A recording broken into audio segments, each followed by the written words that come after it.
Welcome to the Deep Dive, the show where we take complex information, could be articles, research, even internal notes, and really break it down into clear, actionable insights for you. You know that feeling, right? Staring at a company's earnings report, it often feels like trying to read, I don't know, some ancient language. That's so many numbers, so much jargon. Makes it really tough to figure out what actually matters. Absolutely. And it's more than just looking at the numbers themselves. It's about context, comparing them against what the market expected and really digging into the why behind the what. Uh, that's where the real story is. Exactly, and that's our mission today. This deep dive is specifically for you, focusing on SoundHound AI's Q2 2025 earnings. We're going to cut through that complexity using a clear five-part framework. We'll blend the official company data with, what the market was thinking in real time, the goal, extract the most important nuggets of knowledge, maybe even find a few surprising things along the way. And by the end of this, our promise to you is a clear, well-informed understanding of how SoundHound actually performed. We'll give you the high-level summaries, sure, but also those memorable details and examples that make it stick, all while being mindful of your time. Okay, let's dive in. Now for slide 1, the at-a-glance scorecard. All right, kicking things off with the big picture, the headline performance. SoundHound AI, Inc. just posted a record-breaking second quarter for 2025. And here's the kicker. They didn't just meet expectations. They significantly beat Wall Street's numbers. Yeah, that's the big takeaway from the top line. Total revenue for Q2 hit $42.7 million. Just to put that into perspective, that's a massive 217% jump from the $13.5 million they did back in Q2 2024. And like you said, not just good growth, but a clear beat compared to what analysts are looking for, which was around $32.9 million. That kind of revenue surprise definitely gets noticed. It really does. But okay, let's dig into profitability because this is where things get a bit more, let's say, interesting, especially comparing GAAP versus non-GAAP. So on a GAAP basis, that's the standard accounting rules, SoundHound reported a net loss attributable to common shareholders of about $74.7 million. That's 9.19 per share. Now, that is a wider loss than the $37.4 million or on 11 cents per share they reported in Q2 last year. So seeing that bigger loss might make you pause, right? Right, and that's exactly why non-GAAP metrics are so important, especially for these high-growth tech companies like SoundHound. Their non-GAAP net loss per share was just 0.03 cents. And that was a significant beat. Analyst estimates were actually expecting a loss somewhere between 0.05 and maybe 0.095 per share. So for investors, focusing on non-GAAP often gives a much cleaner look at the core operational performance. It strips out certain non-cash expenses that can kind of muddy the GAAP picture. Okay, that's a really key distinction. So for you listening, while the official GAAP loss got bigger, the underlying operational story, seen through that non-GAAP lens, was actually much healthier than expected. But here's something interesting I noticed. The GAAP net loss doubled, right? Up 100%. But the GAAP EPS loss, the loss per share, only widened by about 73%. That feels a little counterintuitive. What's driving that difference? Yeah, that's a great catch. It points directly to a pretty big increase in the number of shares outstanding. SoundHound's weighted average basic common shares went from around 332 million in Q2 2024 up to about 400 million in Q2 2025. That's a jump of over 20% in the share count. Wow. Okay, so a lot more shares floating around. Exactly. And expanding the share base like that is pretty common for growth companies. They use it to fund R&D, acquisitions, that sort of thing. What it means here is that the bigger absolute loss, that $74.7 million, was spread across many more shares.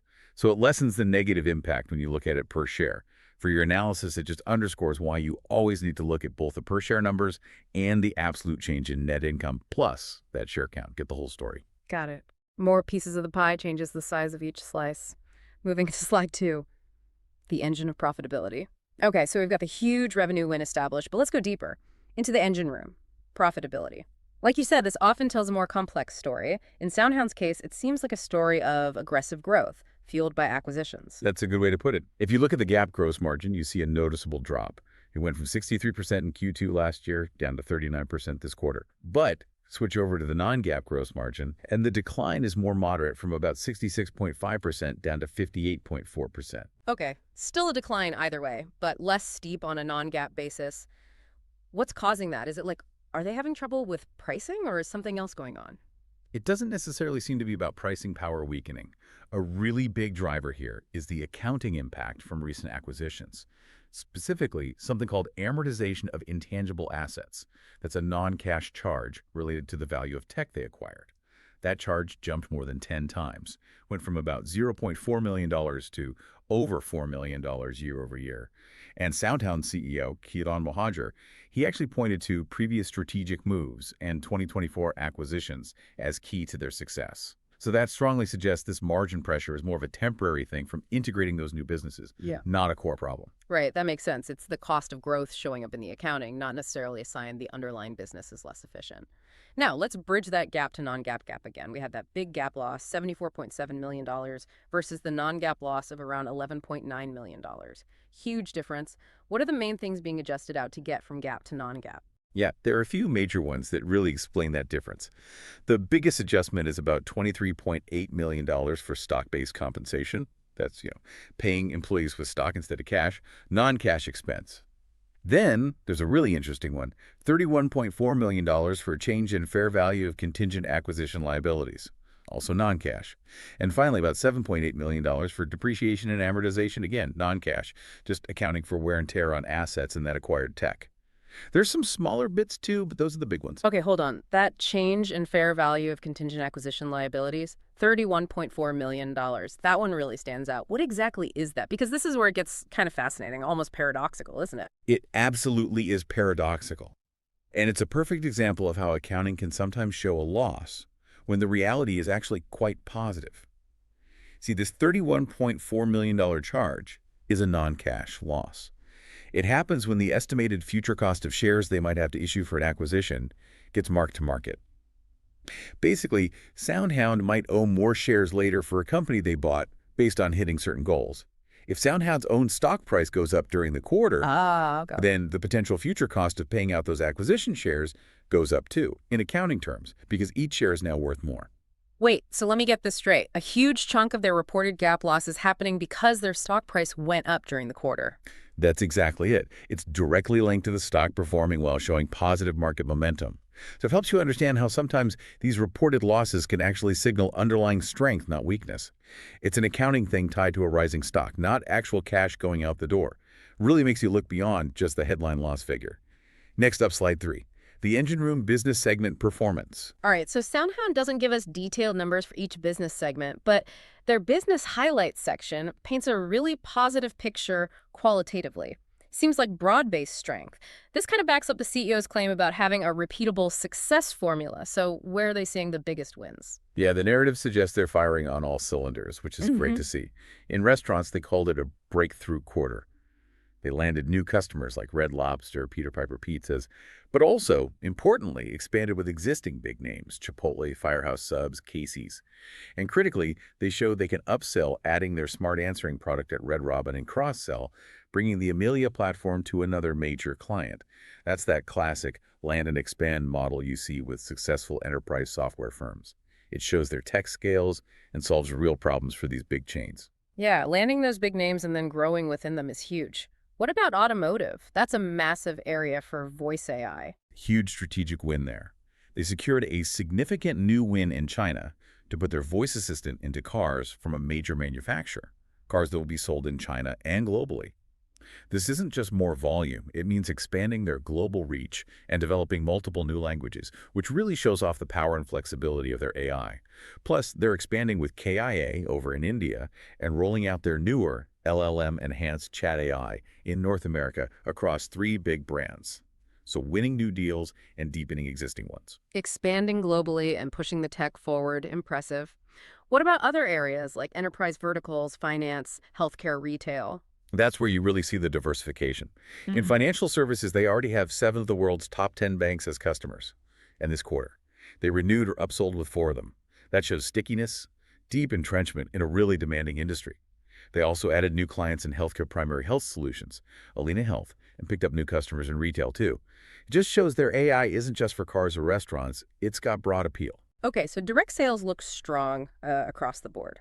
But they also mention channel partnerships, right? How does that act as a force multiplier? Exactly. They've got new and expanded deals with partners like EXL, PAR Technologies, Acrelec, Avant Communications. These partners basically act like an extension of SoundHound's own sales team. They have relationships, reach. It lets SoundHound get their tech into more places faster and more efficiently than they could just on their own. So for you, the listener, this whole section paints a picture of momentum that isn't just in one spot. It's broad, suggesting a really robust strategy is working across different verticals and sales channels. Now let's turn our attention to slide 4, financial strength and shareholder rewards. Okay, for any company growing this fast, especially one that isn't profitable yet, financial strength is just critical, isn't it? It's the fuel for everything else. So how's SoundHound looking on the balance sheet front? They're looking exceptionally strong, actually. As of the end of June 2025, they had $230 million in cash and cash equivalents. And, maybe even more importantly, they reported no debt. That $230 million is a serious war chest. It gives them a ton of operational flexibility, a long runway to keep executing their strategy. And it de-risks things quite a bit, reducing any pressure to raise more money in the near term, especially if market conditions weren't great. Yeah, $230 million cash and no debt is a really solid position. What about cash flow? You usually see growth companies burning cash as they invest, right? You do, and SoundHound fits that pattern. Great. In the first half of 2025, they used about $43.7 million cash in their operations. That's pretty standard investing heavily in R&D, sales, marketing, all that stuff you need to do to grab market share. But here's the other side. They generated $76.6 million from financing activities. That usually means issuing stock. So while they're burning cash operationally, they're bringing in more cash through financing, showing they have good access to capital. Right. The net result, their overall cash balance actually increased. Healthy funding cycle. Okay, so spending to grow, but funding it effectively. What about returning cash to shareholders? Any dividends or buybacks mentioned? Nope, nothing mentioned in the press release about dividends or share buybacks. And honestly, that's totally expected and probably the right move for SoundHound right now.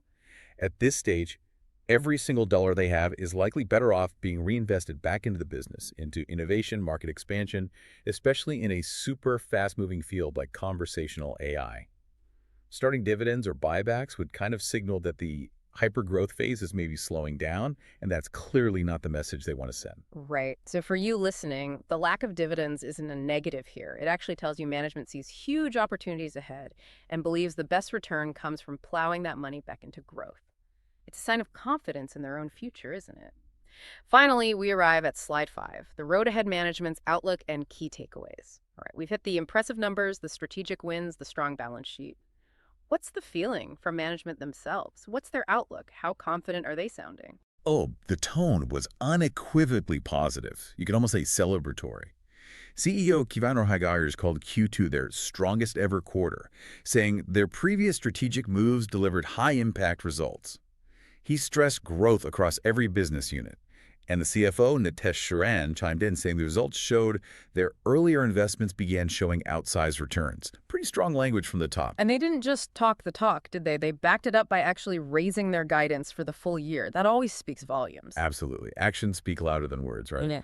They raised their full year 2025 revenue forecast. The new range is $160 million to $178 million. That's up from the previous $157 million to $177 million.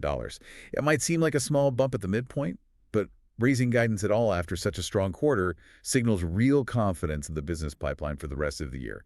They clearly think the momentum is sustainable. Okay, fantastic. So let's try and wrap this all up for you, the listener. What are the absolute key takeaways from this deep dive into SoundHound's Q2? Okay, first, explosive growth validates strategy. That huge 217% revenue beat wasn't just luck. It was proof their strategy, especially integrating those 2024 acquisitions and driving wins in key areas like restaurants and auto, is really working. They're grabbing market share fast. Why? Second takeaway. Second, profitability picture is deceivingly positive. Yeah, the official GAAP loss got bigger, but we saw that was driven heavily by non-cash stuff, including that weird charge linked to their rising stock price.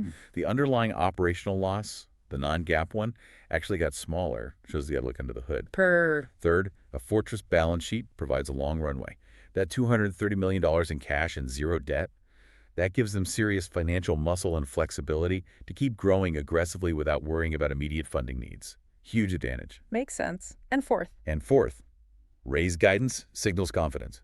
Beating estimates strongly and then raising your forecast for the rest of the year. That's management sending a really clear message. We're confident we see good things coming. So putting it all together, Q2 really seems like validation for SoundHound.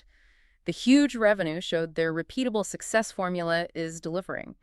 The weird gap loss was explained by non-cash items typical of a growing tech company whose stock is doing well. Exactly. And you add in the strong balance sheet, the raised guidance, Yeah. they basically used this quarter to say to the market, see, we told you so, we can execute. It definitely reveals a company with some serious momentum right now. So maybe the provocative thought for you, the listener, is this.